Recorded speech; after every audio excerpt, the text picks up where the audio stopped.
What's the good word, y'all? DKB here. So we finally have someone that's not Jeff Ulbrich, that's not Robert Saleh, that's preaching about this defensive line rotation and the success that the players can see in the system. And this is actually coming from a player itself currently on the roster, that is Sheldon Rankins. So he had some comments recently regarding the scheme and more specifically the defensive line rotation and what this can mean for the team. And I'll read you guys the quote directly from him. He pretty much says, if you're a guy who's used to playing more consecutive reps, it takes a little bit of an adjustment, but once you get adjusted to it, you can understand why they do it and why it's so effective. You're never going to be out there for 8 or 9 plays at a time, so you can really cut it loose. You're going to you're going to get your blow to be able to boom, go back out there and do the same thing continuously throughout the game, end quote.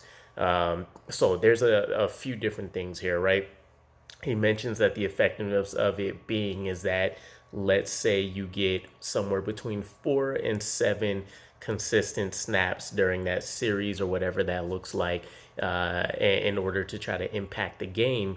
You should be fresh every single time for those 4 to 7 snaps. That's essentially the entire benefit of what we're looking for here. And the fact that once you sub out, first string guy, the second string guy, obviously he's second string for a reason, but again, he's coming in extremely fresh and so on and so forth. You can do this all the way down to your third and or fourth string guys, depending on how many you want to keep on the roster. So Robert Saleh, more specifically, so Jeff Ulbrich, has gotten a lot of flack about this because it seemed like it's flat out ineffective, right? We had a pretty bad showing against the Ravens.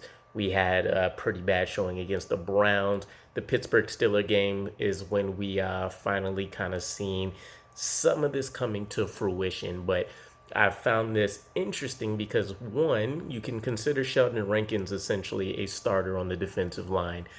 He's third in snaps generally on a game by game basis, and you've seen him come on a little bit as well in the Pittsburgh Steelers game as somebody who's flashed in a number of different ways, but hasn't necessarily been able to put it together throughout the course of a game. And we just kind of seen that. Jermaine Johnson II looked pretty good. Bryce Huff looked amazing. We just recently talked about him. Carl Lawson finally got into the party. We know Quinnen Williams has been dominant. JFM has still been a little bit hush-hush, but again, we're the consensus is that we really expect him to move towards the middle to pick back up on that success that he's seen. But we're seeing the pressure pick up a little bit from guys across the board, from the Quinnen Williams down to the Jacob Martins, the Michael Clemens, maybe Vinny Curry when he gets back into the rotation with his return. So I put a little bit more stock into this, that the players are buying into it and they are understanding that they've seen this scheme work elsewhere. They just need to step up the performance piece of it. And it'll be interesting to do some comparison sakes for the numbers. Didn't want to necessarily include in this video, but it's something I might do further down, maybe in just a post, how the defensive line rotation with the 49ers operated versus what we're seeing here.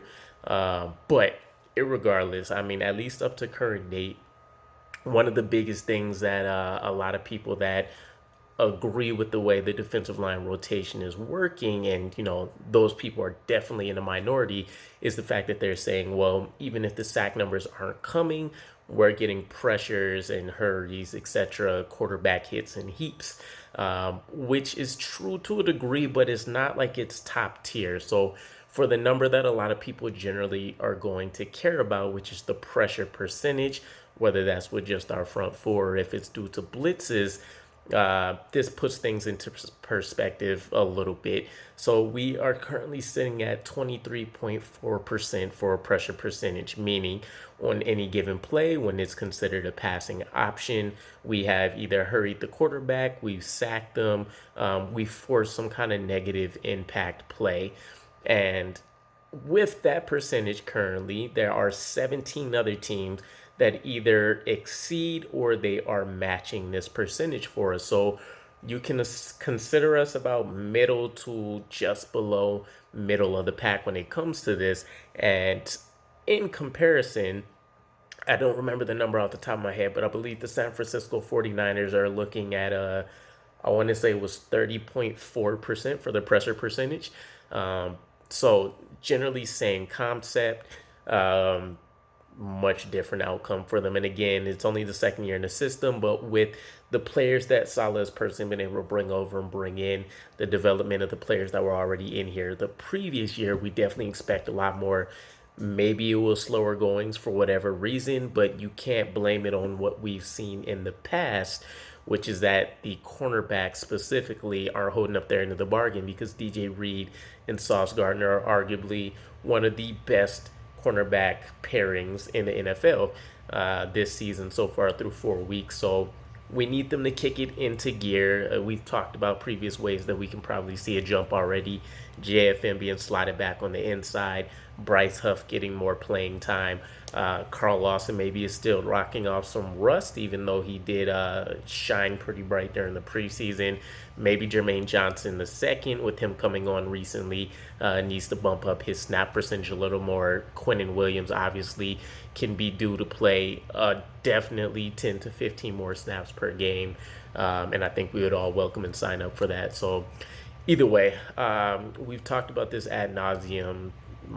Every Jets content creator I know, just fans in general, in the social media sphere of things. But let me know what your guys' thoughts are. Is this something that can work and we can excel at as the season goes on and maybe players get more comfortable, or they just find their groove with things? Or do we need to just kill the system, let the best players play until they are, visibly exhausted, or tell the coaches, and then that's when we go through our depth players?